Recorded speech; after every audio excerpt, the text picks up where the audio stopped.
Selamat datang kembali dalam penjelasan saya tentang pertemuan kali ini. Kali ini, jangan lupa klik tombol subscribe untuk video Elita LTV.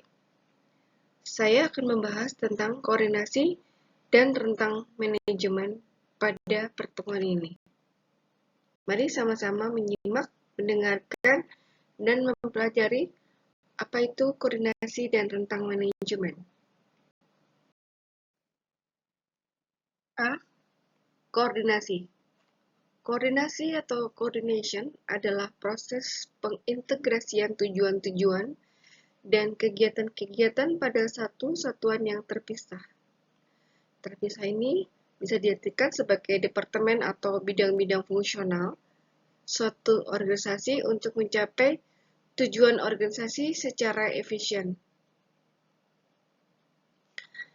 Tanpa adanya koordinasi yang efektif, individu-individu dan departemen-departemen akan kehilangan pegangan atas peranan mereka dalam organisasi.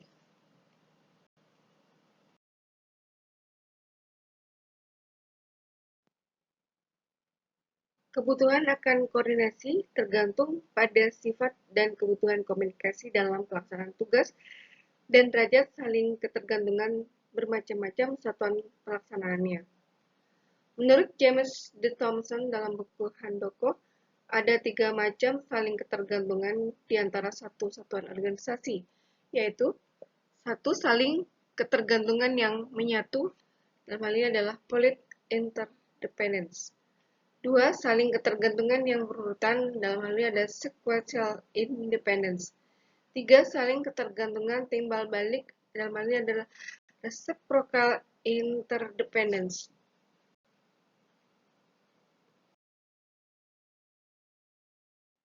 Tiga macam saling ketergantungan di antara satuan-satuan organisasi. Ada polite interdependence, sequential interdependence, dan reciprocal interdependence. Untuk polite interdependence itu terdiri dari divisi produk A dan divisi produk B. Sequential interdependence itu adalah departemen pembelian sampai kepada departemen produksi. Reciprocal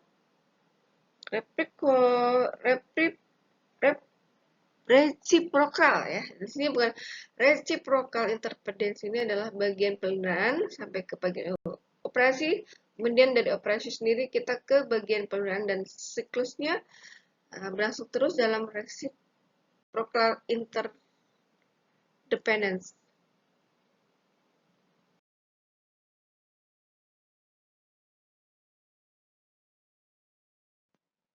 B. Masalah-masalah pencapaian koordinasi yang efektif. Paul L. Lawrence dan J. Wheeler dalam buku Handoko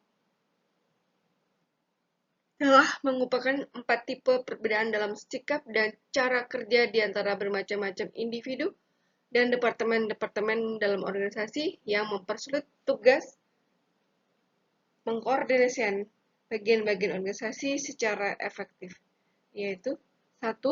Perbedaan dalam orientasi terhadap tujuan tertentu. 2. Perbedaan dalam orientasi waktu. 3. Perbedaan dalam orientasi antar pribadi. 4. Perbedaan dalam formasi struktur.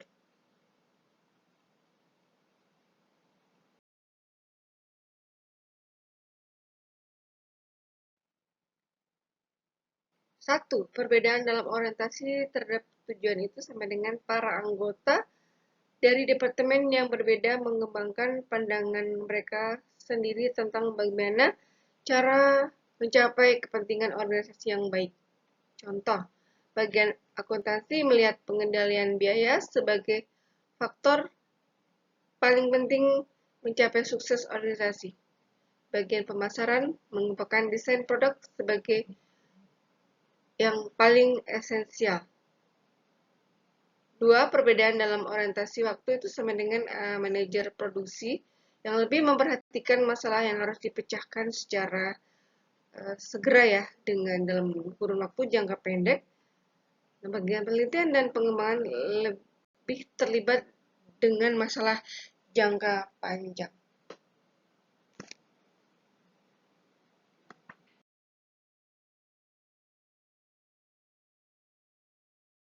Tiga, perbedaan dalam orientasi antar pribadi itu sama dengan kegiatan produksi memerlukan komunikasi dan pembuatan keputusan yang cepat agar prosesnya lancar.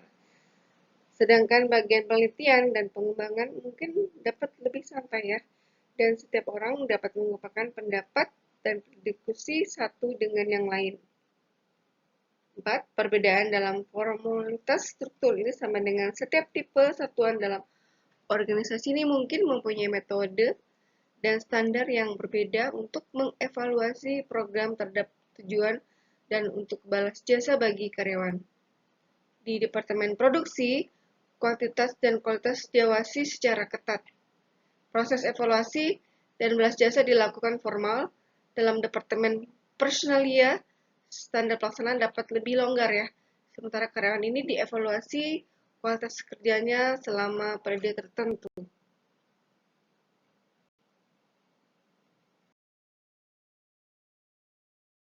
Ada 3 pendekatan pencapaian koordinasi ya yang efektif. 1, ini ada teknik-teknik manajemen dasar. Ini ada A. Hierarki manajerial, B. Rencana dan tujuan, C. Aturan dan prosedur. Yang kedua, meningkatkan koordinasi potensial. Ini ada A. Investasi dalam sistem informasi vertikal, B. Pencapaian dalam arti penciptaan hubungan-hubungan di samping untuk lateral. Yang ketiga, mengurangi kebutuhan akan koordinasi, yaitu A. Penciptaan sumber daya tambahan, B. Penciptaan tugas-tugas yang dapat berdiri sendiri.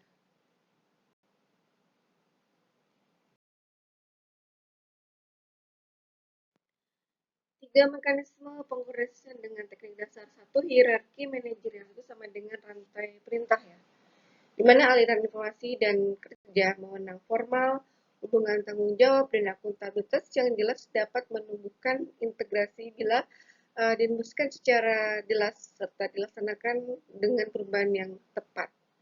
Yang kedua, aturan dan prosedur. Ini adalah keputusan manajerial yang dibuat untuk menangani kejadian rutin sehingga lebih efisien untuk koordinasi dan pengawasan rutin. Yang ketiga, ada rencana dan penetapan tujuan. Dalam pengembangan rencana dan tujuan dapat digunakan untuk mengkoordinasi yang melalui pengarahan seluruh satuan organisasi terhadap sasaran yang sama.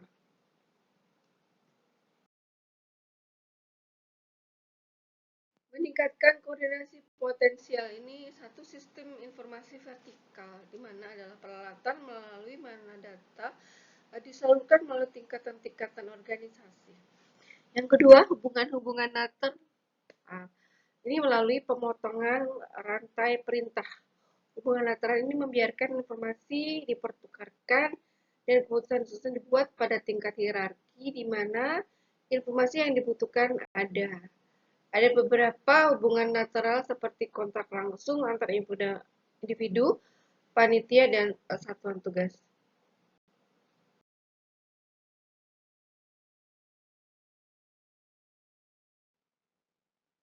Pengurangan kebutuhan akan koordinasi ini satu penciptaan sumber daya tambahan.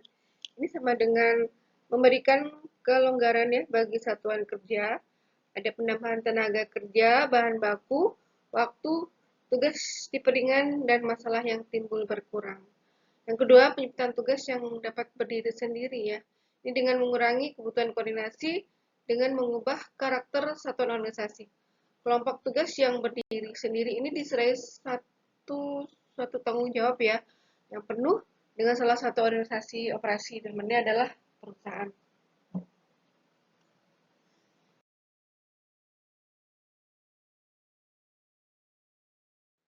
C. Rentang manajemen. Ini rentang manajemen atau rentang kendali. Yang dimaksud adalah jumlah karyawan yang melapor langsung pada seorang manajer. Nah, rentang kendali ini sempit ya, maka hanya terdapat sedikit karyawan yang berada di bawah seorang manajer. Sebaliknya, rentang kendali yang melebar menunjukkan bahwa manajer mengendalikan banyak karyawan.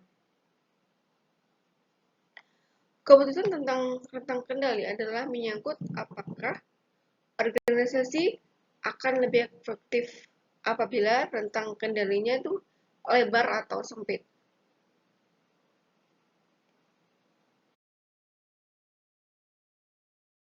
Prinsip rentang manajemen berkaitan dengan jumlah bawahan yang dapat dikendalikan ya secara efektif oleh seorang manajer atau atasan. Rentang manajemen ini sering juga disebut istilah-istilah. Satu, span of control. Ini adalah kemampuan pimpinan untuk mengatur bawahannya. Yang kedua, span of authority. Ini adalah kemampuan pimpinan untuk mengambil suatu tindakan terhadap bawahannya. Yang ketiga, span of attention, di mana ini adalah kemampuan pimpinan untuk memberikan perhatian kepada bawahannya. Yang keempat, ini adalah span of supervision. Ini adalah kemampuan pimpinan untuk mengawasi bawahannya.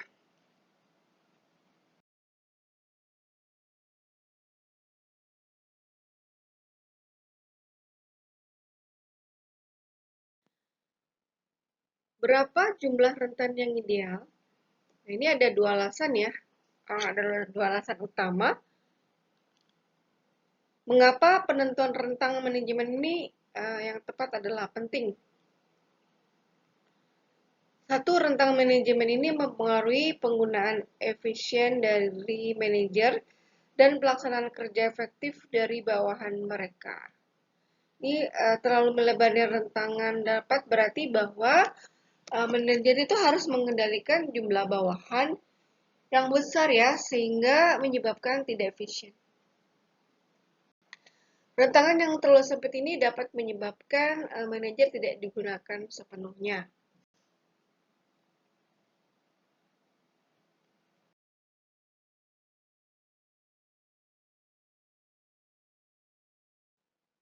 Yang kedua, ada hubungan antara rentang manajemen di seluruh organisasi dan struktur organisasi. Di mana di sini semakin sempit rentang manajemen, struktur organisasi akan berbentuk tali dengan banyak pengawasan di antara manajemen puncak dan tingkat paling rendah. Rentang manajemen yang melebar ini akan menghasilkan struktur yang berbentuk flat ya, yang berarti ini tingkatan manajemennya semakin sedikit.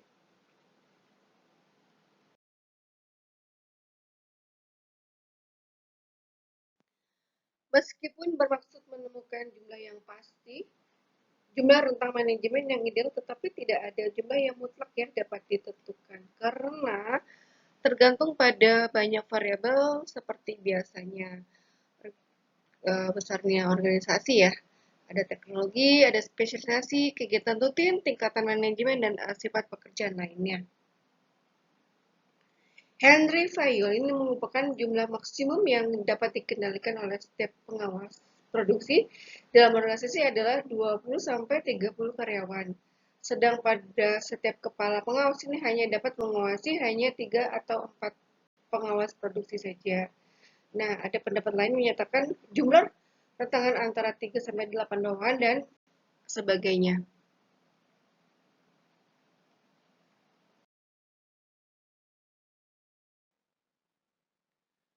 Kita untuk mengetahui jumlah hubungan potensial ya, itu kita bisa kurir dengan rumus yang mungkin terdapat antara manajer dengan bawahan ya.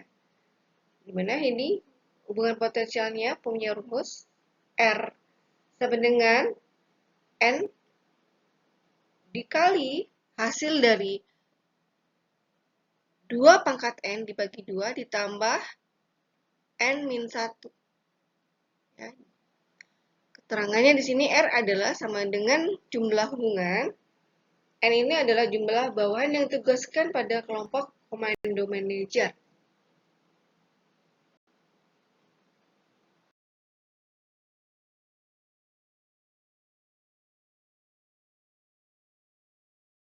Contoh di sini kita lihat ada N-nya ya.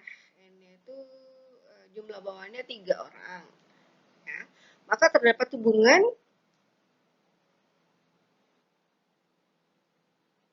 jumlah potensialnya sebagai berikut. R ini sama dengan 3 dikali hasil dari 2 pangkat 3 dibagi 2 ditambah 3 min 1. Nah, jadi sini 3 itu dikali 2 pangkat 3 kutu kan 8 ya. Jadi 8 dibagi 2 ditambah 3 kurang 1 tadi kan 2. Ya, jadi dihasilkan bahwa 3 ini dikali 4 tambah 6. Jadi 3 kali 6 itu R sama dengan 18.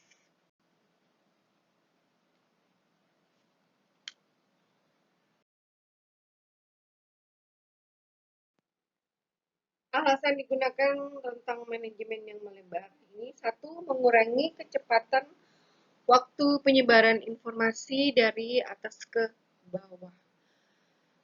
Yang kedua, lebih banyak jumlah tingkatan yang harus dilalui. Informasi lebih besar kemungkinan terjadi penyimpangan. Yang ketiga, ada penambahan tingkatan manajemen yang juga memakan biaya. Penggunaan sumber daya manajer menjadi efisien.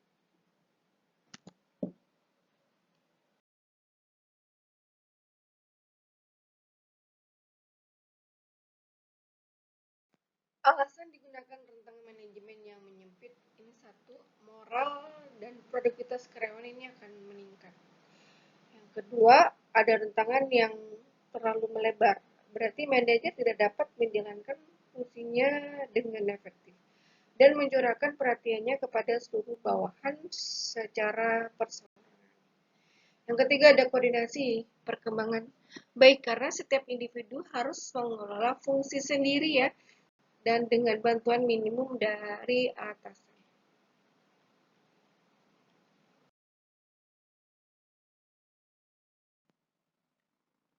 Faktor-faktor yang mempengaruhi rentang manajemen. Ini faktornya adalah satu, kesamaan fungsi-fungsi. Yang kedua, kedekatan geografis. Tiga, tingkat pengawasan langsung yang dibutuhkan. Empat, tingkat koordinasi pengawasan yang dibutuhkan. Lima, perencanaan yang dibutuhkan manajer. Enam, bantuan organisasi yang tersedia bagi pengawas. Pedoman lainnya yang dapat dipakai untuk menentukan rentang manajemen ini mencakup beberapa faktor. Satu, faktor-faktor yang berhubungan dengan situasi. Yang kedua, faktor-faktor yang berhubungan dengan bawahan. Tiga, faktor-faktor yang berhubungan dengan atasan.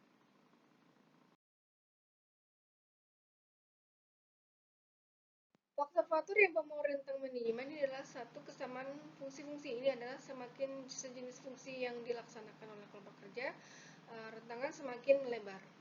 Yang kedua, ada kedekatan geografis, di mana semakin dekat kelompok kerja ditetapkan secara fisik, rentangan semakin melebar. Yang ketiga, tingkat pengawasan langsung yang dibutuhkan ini sama dengan semakin sedikit pengawasan langsung yang dibutuhkan ini, rentangan semakin melebar. Yang keempat, ini ada tingkat koordinasi pengawasan yang dibutuhkan ini sama dengan semakin berkurang koordinasi yang dibutuhkan ini, rentangan semakin melebar.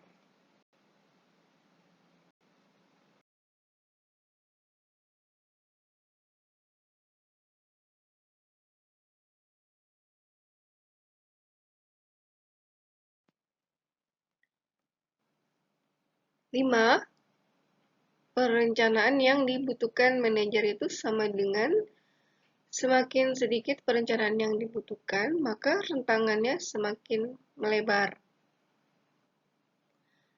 6. Bantuan organisasi yang tersedia bagi pengawas. Ini sama dengan lebih banyak bantuan yang diterima pengawas dalam fungsi-fungsi seperti penarikan, latihan, dan pengawasan mutu, serta rentangannya semakin melebar.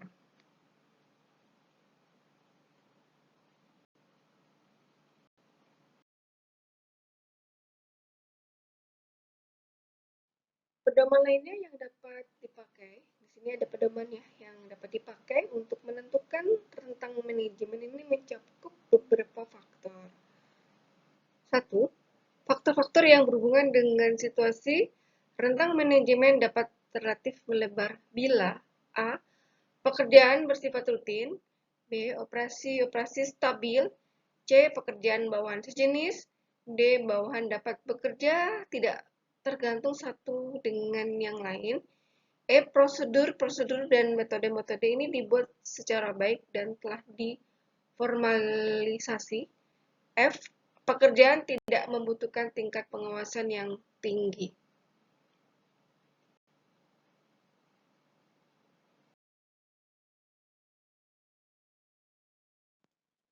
Kedua, faktor-faktor yang berhubungan dengan bawahan ini, rentang manajemen dapat relatif melebar bila A.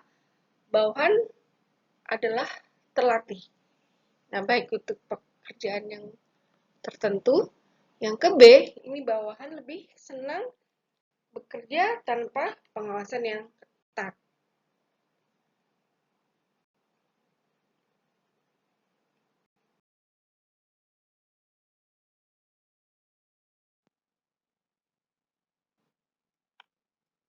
Tiga, faktor-faktor yang berhubungan dengan atasan. Rentang manajemen yang dapat relatif melebar jika A. Manajer adalah terlatih ya, baik dan berkemampuan tinggi. B.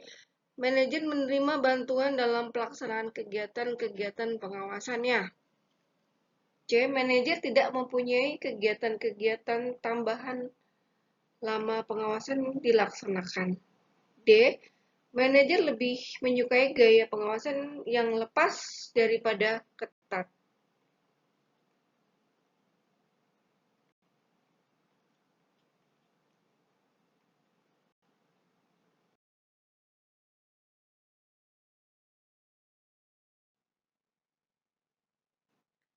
Kita di sini sudah menyimak, mendengarkan, dan memperhatikan dengan seksama apa itu koordinasi dan rentang manajemen.